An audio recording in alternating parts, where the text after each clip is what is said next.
You're just cracking terrible ogre puns.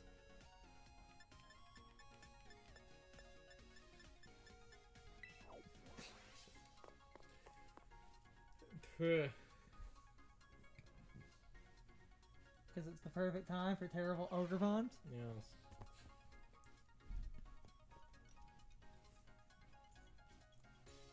I just also love the concept. You throw her out, she just runs over and hugs him. Him just having an existential crisis. Like, they both react to you bringing that thing. Yeah. It makes sense. Mm-hmm. They were personally connected to the ogre pond. She knows what she did. Ogre Pond's an adorable dork. Everybody loves Ogre Pond. Unless you play competitive. Because like I was saying, that's, you know, another legendary people think is kind of bullshit. Which sort of much like Urshifu, I can halfway agree on this. Though the funny thing is, because you can protect it, people think it's generally less bullshit. Ogre Pond is pretty good. But the thing with Ogre Pond, you have the problem is the other mask is the fact that the mask is the whole island. It's like, oh, imagine if you could choice ban Hearthflame. Oh. Those are numbers I want to see. You're forced to hold the mask. Which you at least get something out of. Yeah, well, that, and while you do get the attack boost, and you do have Swords Dance and shit, which is why the technical most optimal one is actually taking a tiny bit out of, I think it's the physical attack and putting in an HP so that you can live certain things. If you want to do a fire set that is a little bit more optimized, you do maximum speed, and you remove a tiny bit of your physical attack so that you do not hit as hard. But you increase your HP, and if you want to, you could throw a tiny bit into your defenses. And with just the HP girth, you're able to survive hits. And generally, you can heal back with Horn Leech. But the thing that you end up getting out of this, by running a bulkier set, as people pointed out, you're not losing much attack, since the bulkier set a lot of the times would be a good terrestrial Pokemon, and is always, if you're calcing with the terrestrial in mind, you're always hitting for at least a choice band. Yeah, so the one problem with the fire one specifically is, like, because your, you know, stabs are fire and grass, it's like if you have something that resists those, you can't really touch that easily, which is why I wish Player Up had 100 accuracy. Yes.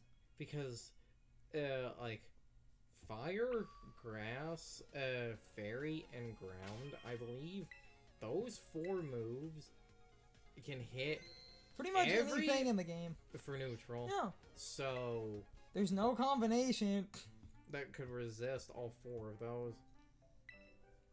Because even the most bulky defensive typings lose to one of these. Yeah.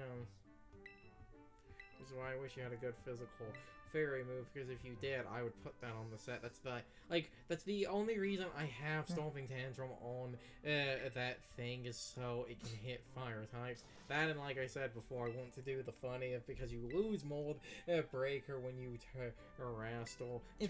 Terrastal it, someone realizes this, swap it in like Heatran or something, laughs and Flash Fire, well, laughs and Stomping Tantrum. They would get a Flash Fire boost, but then that counts as missing, so you just club them over the head with your Stomping Tantrum. Yeah. There's good combinations here. My point, like, if you take away from attack... Well, and the funny thing is, because of that, there was actually that trend of...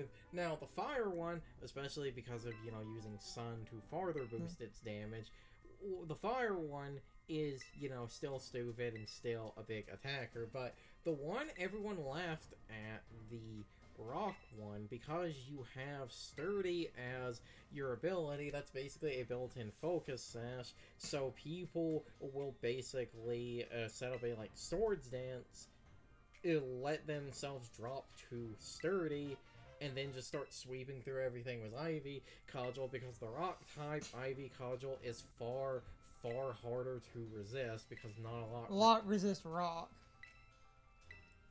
And that one also has a funny interaction. You will almost basically never get this to happen, but it could happen because sturdy will reset when you get back to full HP. If you combine that one with Horn Leech, you could potentially... So you live forever if nothing can beat you by ignoring your sturdy or multi-hitting you until you die. There was a niche for that.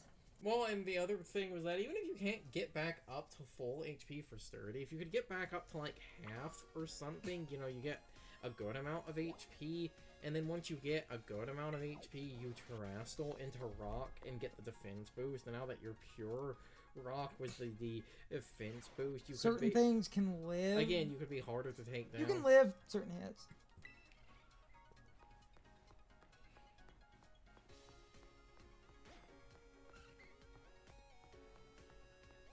Where the fuck are you going? Where are they walk standing? faster. She's right there. Teaser. Everyone's right here. Yeah. Like all the Ogremon forms. I was going to say though, now that we've had time since the DLC, all of the forms I do think are good for different reasons. However, in Doubles, the form that sees the most use is Water Ogremon. It's actually honestly a split between the water or fire, because fire is used. If you're running a Sun team, not just Sun team, fire is good for hyper offense. Water is good. Yes, but a lot of people would do fire opted with Sun. Yes, to maximize. Because I said hyper offense. That is the biggest, dumbest damage. Because Ivy Cudgel.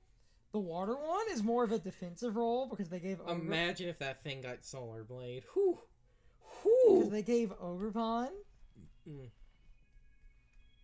Follow me. For reasons fucking unknown. Because with the fire one having Mold Breaker and the regular one having Defiant, a lot of shit about like a lot of the moves and shit with Ogremon are based around it being a little gremlin. Yes. So I feel like that's why I was given Follow Me. Just because I think Follow Me, its name in Japanese is like Look Over Here or something like that.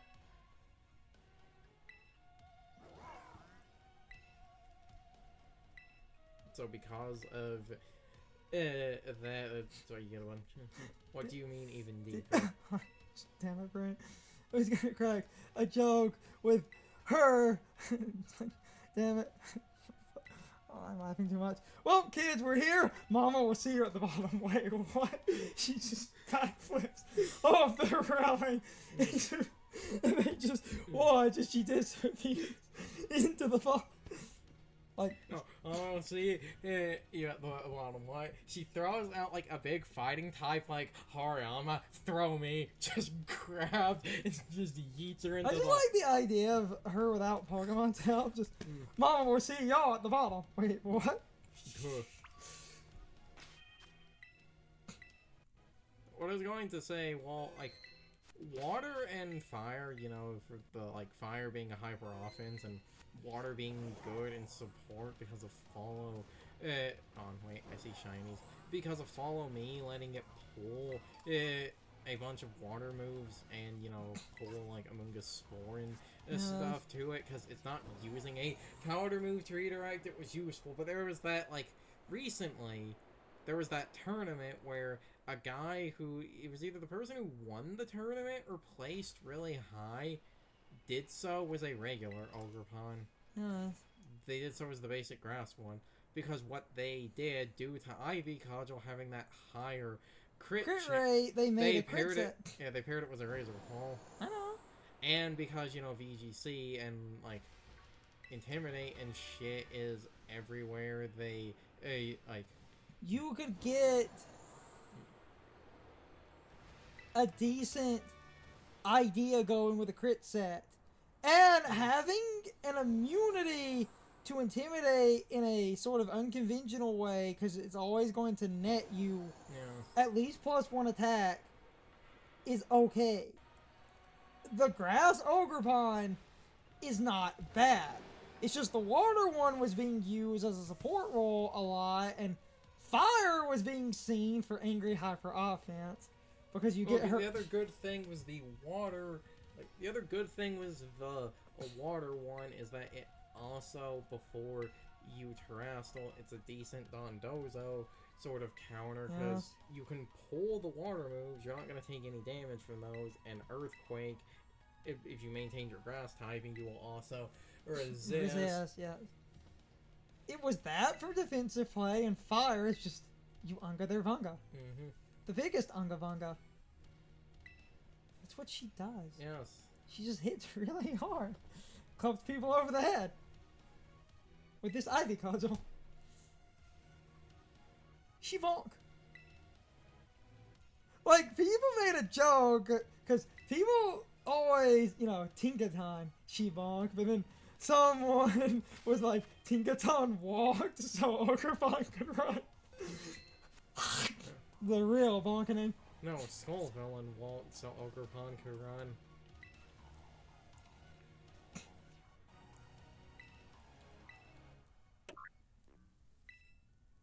I will continue to be angry about Skull Villain until it becomes actually useful. And by that I mean just give it Dazzling Gleam and Earth Power. I want my Polygon with Fire, Grass, Fairy, and Ground. Indigo Disc detected.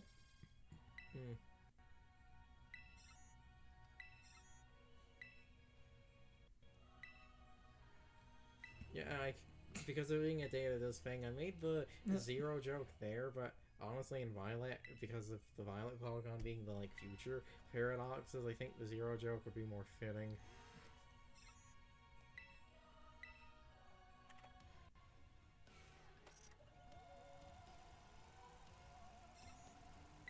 Disc accepted. Space Colony Arc will now fall to Earth. What the fuck? The Professor's contingency plan? So literally, the Sonic Adventure 2 ending? Well, I made the... Meaning to save the planet, we need to fly up into space and stop the arc.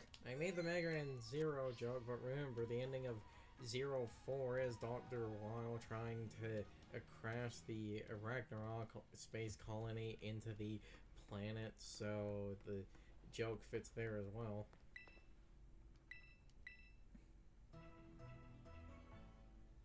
Sonic Adventure 2 literally ends where you put all good games end in space. You find out that he set the arc Meaning up. if the game's ending is not in space, that means the game is objectively bad. The government also let that man film his final words before they, killed him by gunfire. Who uploaded that to the arc? If he was in chains and they killed him by firing squad, who put that message in the arc? Yes. Never really explained. Some, life as the internet does, because people will have theories for every thing. Some people think it was, recorded, basically, for, a trial or something before they decided to, basically gun him down. Yeah, but he Well, and also, haven't we, I swear in the real world, haven't we recorded a few people's, last words, basically, before sending them to the electric chair? No, it's not. You're missing my point. Them recording isn't my problem. The professor set the arc to basically fall to Earth if all the emeralds were put in it, because he was mad that the government killed Maria. So he set that plan into motion because the government killed Maria and tried to seize his research. My problem is the professor reprogramming things was implied to be a little bit before they arrested him. Why is his execution video in the Ark? Who put that there? Who did that? Who the fuck uploaded that? I don't know. I'm sure if you dig hard enough, there's a theory somewhere out there about it. And in my playthrough, it's on the table. It's the book that I never read that sets into motion that ending stuff. She runs over, and I never actually checked it in my playthrough. She's talking about it, and you... Meaning that if it's the... Like, because she reads the book about the stellar type and shit, that would then basically mean if, you know, we, like, it basically take what's happening sort of at face value. She is literally, like, the plot dump is right there. If she had literally just reached slightly farther over the book she could have read out loud instead of being the stellar Terra type thing, could have read the one that hints at the thing after you beat the DLC. And that's hilarious to me to think about.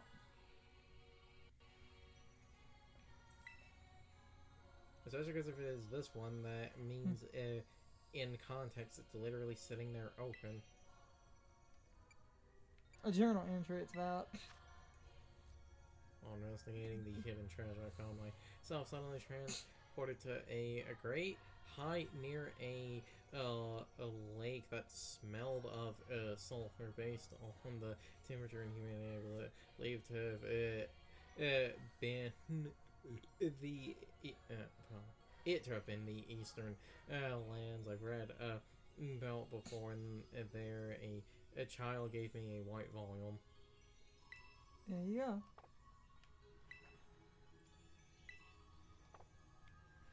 It was that one. Yeah. The white volume thing. Because that sets into motion Yes. many things. We also have that one, because like that one crystal pool area in Kitakami, two of the Pokémon room where you can encounter up there are Slugma and Ghastly Coughing. Yes.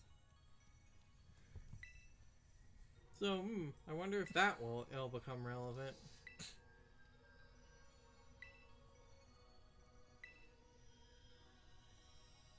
Glee.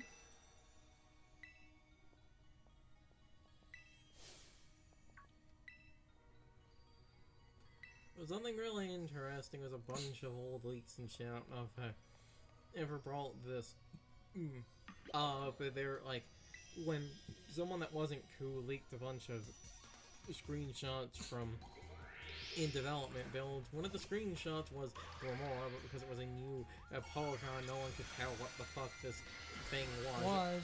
It was a Glamora in Area 0. It wasn't anything related to this, because it was the outside area. Except it was one of those special, like... terrestrial battles. Which I don't think... ever happened in the main game. No, not in the main game. I don't think those can spawn down there. Though, it's effective, so... Well, we also know the other thing. Yes, the game literally can't do anything. If you break the shield, you get a free turn. You have to do enough damage to break it, and the game doesn't get to move.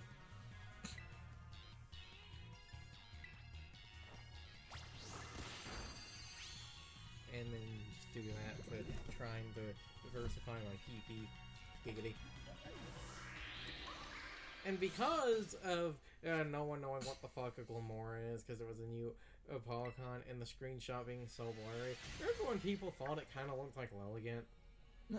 Not Lilligant. What was the first form of Cradilly? Lily. Yes. Good times. Because it was a, like, poison Terra Glamora. Yes. So that's the other thing that made it to where people couldn't tell what the fuck it was, because it had the poison crystal on its head. Yes. Though, because people could tell that was a skull and cross bones, and people thought they were using that to, like, represent death. I believe a lot of people thought it was actually, like, part ghost or something. Yes. Especially because in me saying that, this is reawakened, like, some forbidden memories. Wasn't there a supposed leak about a, like, ghost-type Pokemon inhabiting something, but I don't think that leak came true because, you know, all the ghost-type, like, Yes. that were naturally introduced, it was, like... We're now, you know, at a point, and it's just so funny, where following leaks, and we keep... No, to be fair, I think the, like, ghost that was a possessed object or something, I don't believe that was any of Ku's nonsense. There were several things, but what pisses me off about Ku said things that were accurate, but then Ku said stupid nonsense. We make fun of the Honey and Puffy, but if we count that as Ku trolling, knowing full well that that means nothing, and we take that at face value, and we know that Ku knew that that means nothing, the rest of that is spot on. Because the question was, what type is Sudowoodo? Rock, grass, any, or puppy? If we remove the puppy, it's time for the question of the day and my overall thoughts on the topic. So, anyway, what is your opinion on all the dumb miscellaneous stuff that Ku said? I thought this would be a fun question to ask because I still think there is an interesting topic here. And my reasoning for that is because while he got so many things right, he spouted so much stupid nonsense. It's hard to tell if he was being incompetent or if he was doing that to try and throw off Game Freak, or if he had a contact that basically saw a bunch of weird design documents and he leaked those documents as if they were finalized ideas that would be in the game, when in reality, that was just a bunch of pitch concepts. I've talked about that before, that someone basically worked for Game Freak and they leaked ideas to Ku, and what they leaked was a bunch of design and pitch documents, nothing that was finalized, which would explain why all this stuff seems to not be in the game, or Ku is lying to try and throw people off, because I'm still hung up on the Honey and Puppy thing and other stupid shit he said, like the thing we also kept making fun of, PK Hex fans will be happy. Like, no. What the fuck you going on about? Which is funny, because Pokemon Champions seems like it might actually have a PK Hex-like mode, which in a lot of ways gives credence to my pitch and design document point, where they had an idea floating around, they didn't use it in Scarlet and Violet, and they decided to revive it for Pokemon Champions. And that wouldn't surprise me. And my overall point here, while he said a lot of things and he got so much right, so much was wrong or left unanswered that it makes you wonder if Game Freak really did cut all of this content, or if they actually did have a bunch of ideas that never got used, because that happens a lot in game development. And then we reach a weird point where who basically spouts all this nonsense, and then Champions seems to be close to his PK hex point, which is interesting. Overall, that made me wonder, but my question still stands. I wanted to get an opinion on the scattershot nonsense that never happened, because so much of what he said never happened at all, which also makes me wonder if he was just trolling and taking the piss, hoping that if he took the piss, he wouldn't actually alert the correct people and they would leave him alone, because if he spouted 100% accurate stuff, that would likely prove who him or his contact was. But if I spout a bunch of nonsense, that makes me look just crazy enough that a lot of what I'm saying could be completely lucky guesses and nothing more. But he clearly knew some things, and that clearly means he knew stuff, or a contact knew stuff, and the rest seems to be trolling, or whatever he saw or his contact saw was just design documents and pitch documents, and none of that was finalized, but he just started leaking everything regardless of if an idea was brought up once and then never again. But I'm rambling. You can leave your thoughts, opinions, and answers in the comments. Or you can leave them on social media. All of my social media links, as well as my Discord links, are in the video description. Now, as always, I need to be a shill for a minute. If you subscribe to the channel, and if you follow me on social media, that really helps our communities grow. But anyway, I hope you all enjoyed the video, and I hope I will see you all next time. So, as always, good morning, good afternoon, good evening, and good night, everybody. I hope you come back someday. See you later.